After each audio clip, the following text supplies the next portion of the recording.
안녕하세요. 이민경 행정사입니다. 오늘은 비영리 법인 관련해서 총회 의사록 공증 제외 추천 신청에 관해서 말씀드리겠습니다. 여러분 좋아요, 구독, 알림 잘 부탁드립니다. 이제 비영리 법인 등록을 이제 민법에 의해서 사단법인 또는 재단법인을 등록하게 됩니다.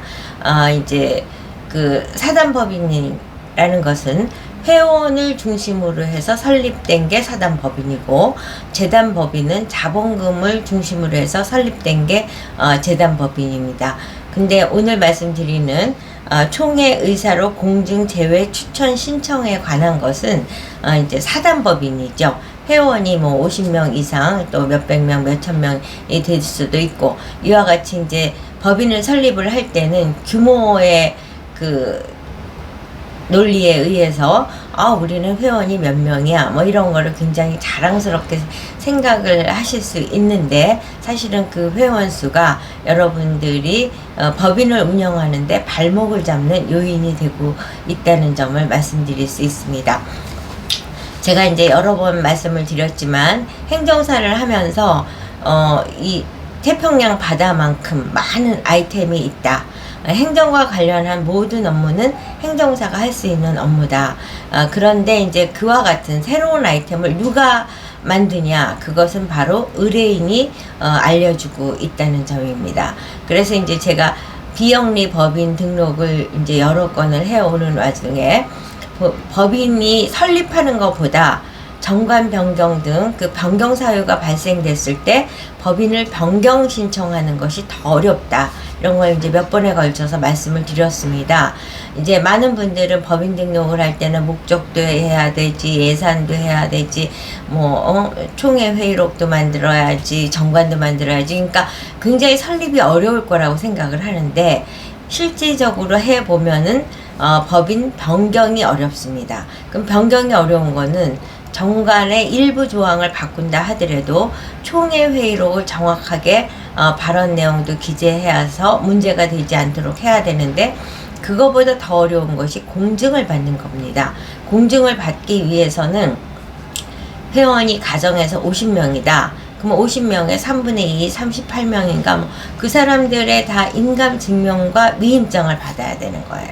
왜냐하면 공증을 하기 위해서는 공증을 하는 이제 변호사가 직접 총회에 참석을 해서 이 많은 것을 보고 공증을 해야 되는데, 사실 그 변호사가 그 회의장까지 와서 공증 변호사가 그걸 다 보고서는 공증을 한다는 거는 비용 부담이 엄청나게 큰 거죠. 그래서 공증을 대부분 참석한 회원들의 미임장을 갖고 이제 공증을 받게 되다 보니까 참석 인원의 3분의 2, 만약 100명의 총회다. 그러면 3분의 2면은 몇 명입니까? 한 67명.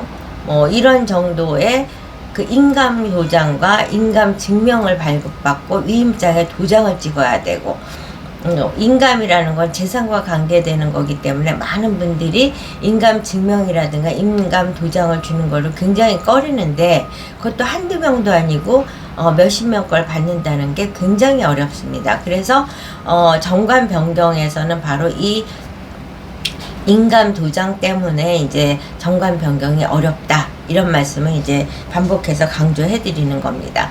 그래서 이렇게 어려운 정관 변경을 몇 건을 하면서 저도 굉장히 고생을 하고 있는 차제인데, 어느 의뢰인이 또 뜬금없이 연락을 주셨습니다.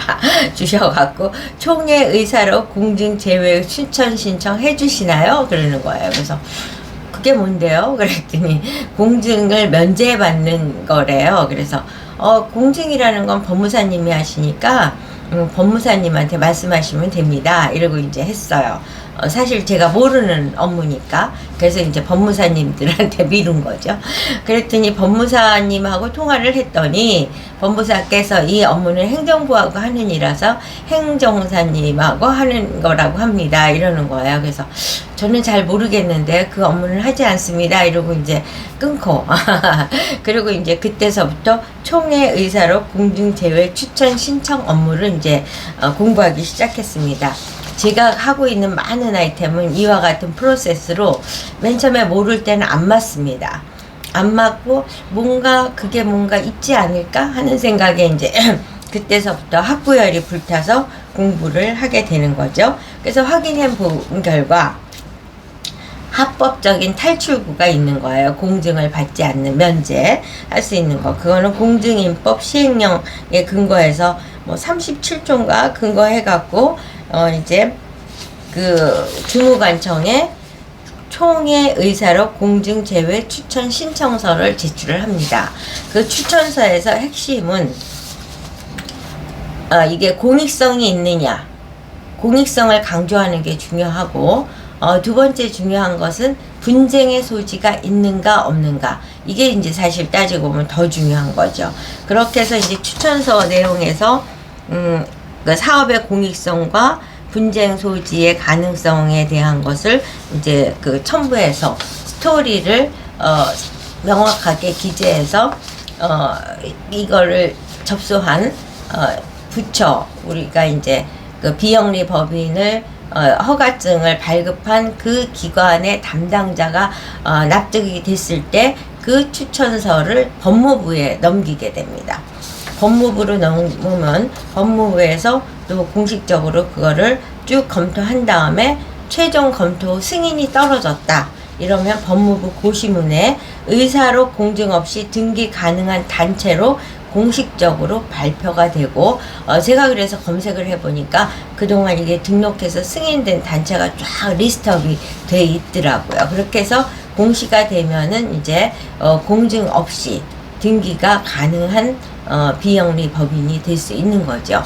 그래서 이제 여러분들께서도 정관 변경으로 어려움을 겪고 계시다면은 이와 같이 의사로 공증 없이 등기 가능한 단체로서 추천 신청을 하실 것을 권합니다. 그래서 추천 신청을 할 때 근데 이제 뭐 분쟁의 소지가 있다든가 공익성이 그렇게 많다고 할 수는 없다, 뭐 자신 없다 이러면 이제 안 하시면 되는 거고, 자격이 안 되니까 매번 정관 변경 때마다 이제 공증을 받으셔야 되고, 인감을 이제 회원들의 인감을 받아서 공증을 받으셔야 되겠지만, 나 공익성 자신 있어, 그리고 분쟁 소지 없는 정관 변경이야 라고 생각을 하실 적에는 이제 이민경 행정사에게 의사로 공증 제외 추천 신청을 의뢰하시면 됩니다. 그래서 이제 제가 또 의뢰인의 덕분에 새로운 아이템을 공부했고, 이제 여러분들이